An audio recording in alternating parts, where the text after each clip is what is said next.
I started flying back in the early 80s after I graduated from college.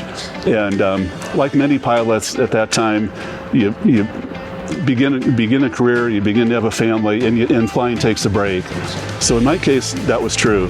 I took a break, and then 10 years ago, after the kids have grown up quite a bit, job is secure. I started flying again and have fly as often as I can. Gliders, airplanes, seaplanes, tail draggers, and now in the last year the Bristell. But I tell you, every time I fly the Bristell, it feels like I'm kind of reawakening how exciting flying can be. Like it is like a sports car. It's not heavy on the controls, tough to navigate. It's you move your hand just a tiny bit, you're turning left. You move it a tiny bit to the right, you're turning right. And likewise, the pitch. But it's very stable.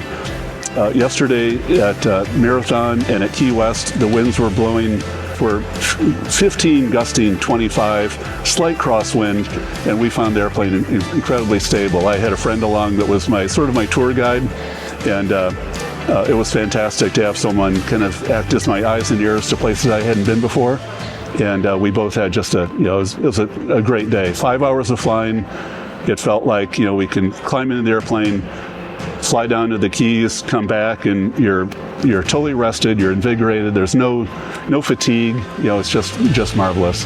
Crossing the Everglades, the reliability of this airplane, it has incredible redundancy, and when you look around at the Everglades, and it feels like it's half the state of Florida is below you in the Everglades, crocodiles, alligators, pythons, and never a concern with flying the airplane. We were close enough to airports we could have glided to if need be, but in the Bristell, tremendous redundancy with the Rotax power, 2 ECUs, backup battery, backup fuel pump, everything you'd want, and really automotive kind of technology with the Rotax. So no concerns about having an engine problem, and as they say, tremendous fuel efficiency. We're flying to Amelia Island from Sebring today, so we flew south. Today we're flying to the northeast, and I've heard Amelia Island is beautiful, especially this time of year. I know they have a really famous auto show there each year, and I've heard that the runway to Amelia Island area is packed with jets. That's not going to be the case today, but the plan is in sunny skies that we're going to fly to Amelia Island. It'll probably take an hour and 15 minutes at the most. Not a huge flight, but when I'm in Florida, I really love to go to the coastline. Paul Bachteal will be flying the 916S Bristell aircraft from Sebring, Florida to Santa Rosa, California. 2,800 miles starting in May.